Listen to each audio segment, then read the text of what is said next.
I thought today we'd have a look at how to install a rosette. I like to do it in the traditional manner, which is to use a circle cutter to cut the trench. I like to chisel it out and put the rosette in. I know a lot of you guys probably like to use a router, and that's fair enough, it's whatever works for you. But today we're going to use the circle cutter. It's simply my preferred option. Firstly, you've got to make sure the blade's very sharp so it cuts the wood cleanly. And secondly, you need to make sure the rosette's in its right position. In this case, my rosette, or the centre of the sound hole, is 150 millimeters from the centre of the 12th fret. So what we're going to do is to remove the rosette out of the way.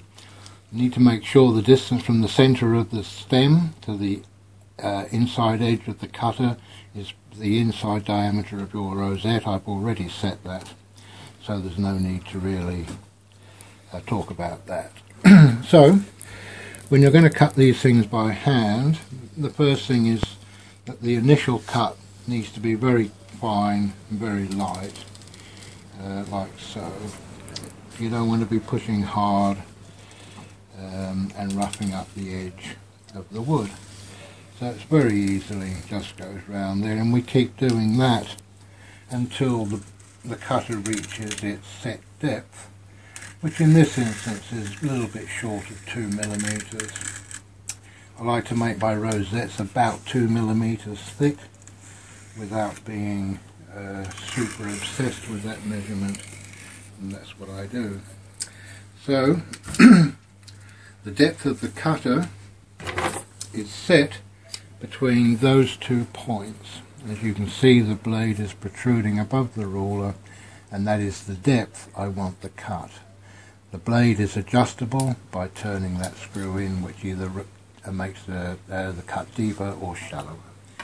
So there's the inside of the thing done. The next thing is to work out where the outside goes. Well, we could simply measure it if we like, but I like to put the rosette in position up against the inner line and just mark the outer line like so. Pretty simple. Make sure that's nice and tight against the inner line and mark the outer line like so. Now all we have to do is to adjust our cutter so as the blade is on these outer lines. When you make a rosette by hand, as I do, often the width of the rosette all the way around will not necessarily be identical due to the nature of thinning the veneers, and one thing and another, you often get a part of the rosette that might be a little bit wider or narrower than the rest of it. It just happens. So what we're going to do is we're going to set this cutter to this point here, and then check that it is right as far as the rest of our lines are concerned. So having set the cutter to make sure that it's in line with most of these lines that I've drawn, we just do the same thing as we did before. A very light cut. Certainly doesn't want to be too heavy all the way around. And we keep doing that until we've reached the required depth, which, as I said before, is approximately 2 millimeters, depending on how thick you've made your rosette, of course.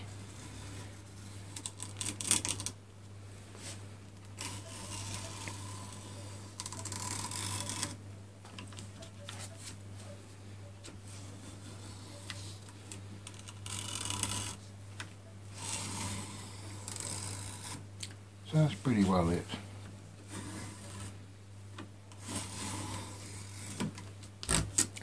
So now what we're going to do is to reset the cutter and do 2 or 3, certainly 2, cuts on the inside of this just as a depth guide when we come to chisel the trench out.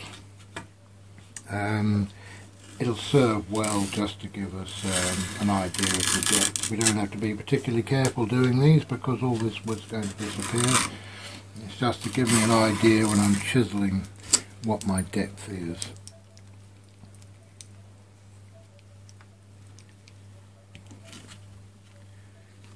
Then we'll go a bit further than that. Go to about there. And do yet another one. Now these cuts are a bit rough and ready, but that's alright. Like I say, they're only an idea for the depth. So that's the preliminary cutting done.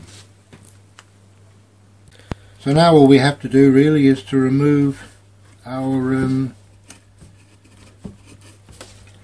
just do that up a bit so it's not sliding all over the place. Remove the wood. In this instance it pays to remove the wood next to the inner and outer cuts first, because that's where you have to be very careful that you don't damage the side.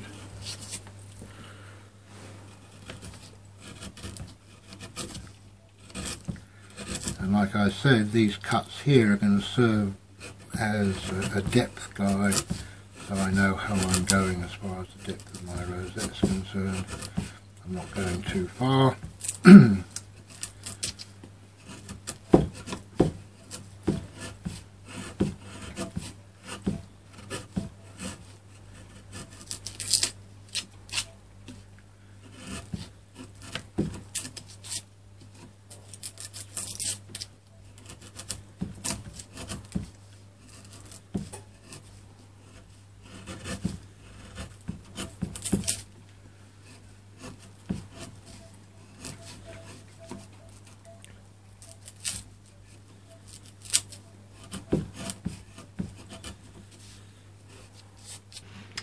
Alright, so we've pretty well cleaned out most of the trench.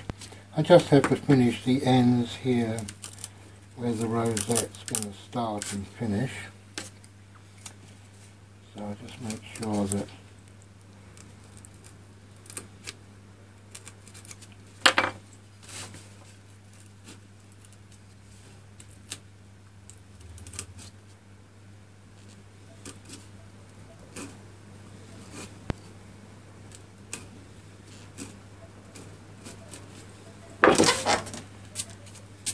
them away, turn it round and do the other end.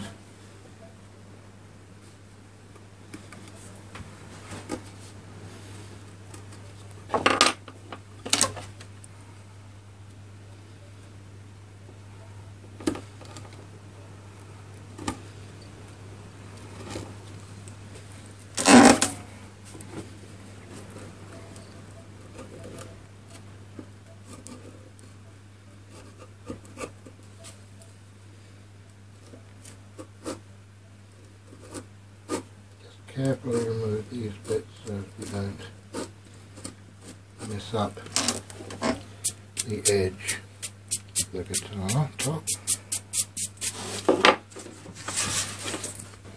Okay, so I'm just make sure that that's about right. We'll brush it out and we'll just see if the rosette fits, which it should do. Should be a nice tight fit.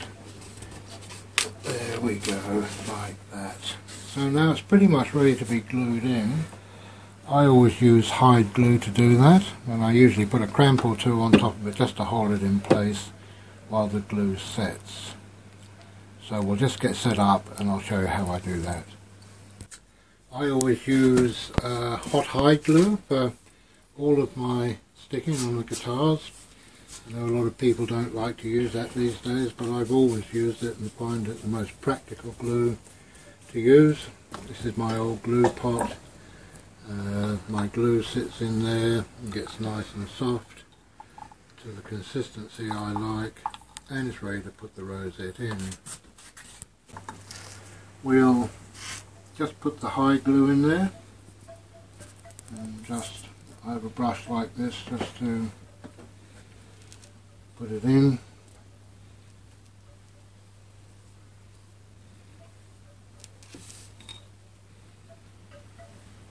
do have to work relatively quickly with hide glue. You don't want it to start to gel too quickly before you're finished. I generally go over the thing twice just to make sure that I've got it. You can see where it's starting to dry, so I just make sure that I put another bit of glue around there. There we go, that's fine. And we put the rosette in. I like to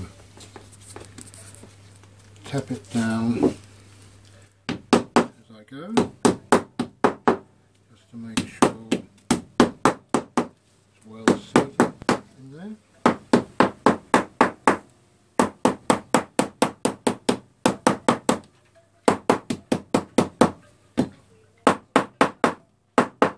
Make sure it's nice and down.